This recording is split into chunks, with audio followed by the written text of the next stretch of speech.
And you said about yourself that one of the reasons behind this was that you never had a purpose. How important is that? I mean, I think I refer to it more in terms of identity. I mean, purpose is important, right? But with purpose comes identity. I never really had a self identity. I was bullied severely as a kid, or my identity was negative. What I saw in the mirror was just awful to me. I was bullied severely as a kid, physically assaulted. I was a heavy kid, bordering on obese, and at school, although this was before, obviously, this was before the internet. When bullying meant, going viral meant 15 kids in the lunchroom knew something had happened, and so that really shaped my identity. And everything I did moving forward was to change this horrific image I saw in the mirror of this fat pig, as I was so often called. And because of that, that was my purpose, right? My purpose was always to not see and not feel negatively about myself. So I ended up my behaviors revolved around that purpose, and that is not a healthy purpose. So it's important to have a healthy purpose in life and have goals and have a healthy self-image and have your own identity, which became a huge issue for me when my brother Mark became famous. And it wasn't, obviously this isn't his fault. I mean, it's on all of us to find our own self.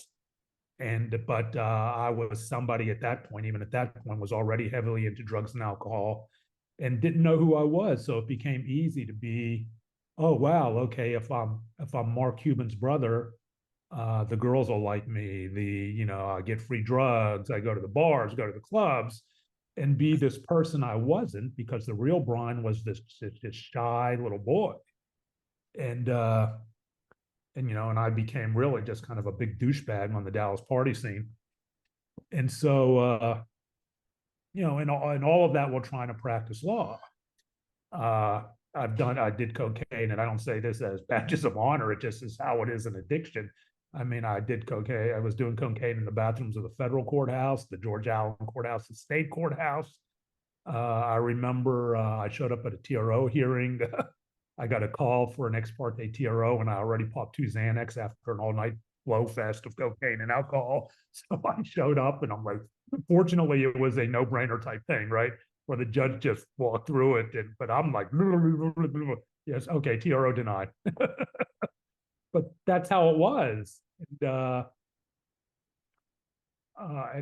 the last trial was a bench trial. It was not a big deal. And I wasn't prepared. And I pulled over to the side of the road and snorted cocaine off my hand because I had a panic attack driving to the courthouse.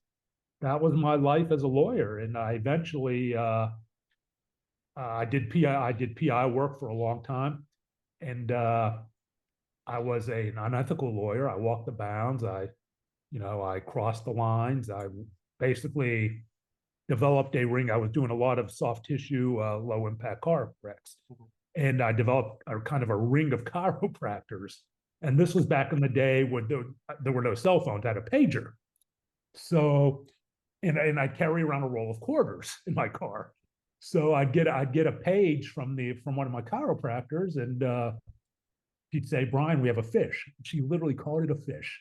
And so I get the payphone. I go down there, and in my scuffed up shoes, my Sears suit that I wear at my high school graduation, and I had a briefcase full of contingency agreements and letters of protection. In Texas, I don't know if they have those where you are, but they're letters where you guarantee the doctor's going to get paid out of the settlement.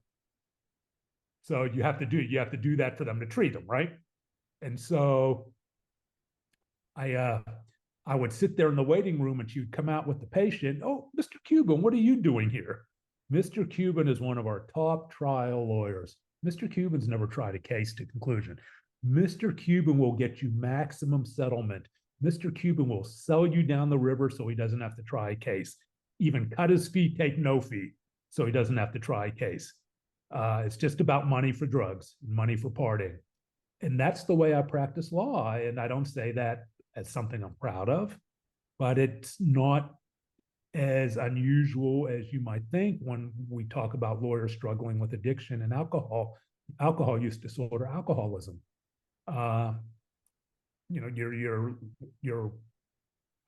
probably wondering, well, has this guy ever been disbarred or license suspended? No, but it wasn't for a lack of trying. And you go back to the Texas Bar Journal. You're in New York, right? The New York Bar Journal, and we have the unfortunate moniker, the pages of shame in the back, where you go in the back and you have all the lawyers who have been disciplined, disbarred, and all those things. And a healthy percentage of those are going to correlate to drug and alcohol issues. So it's amazing my name never got put back there.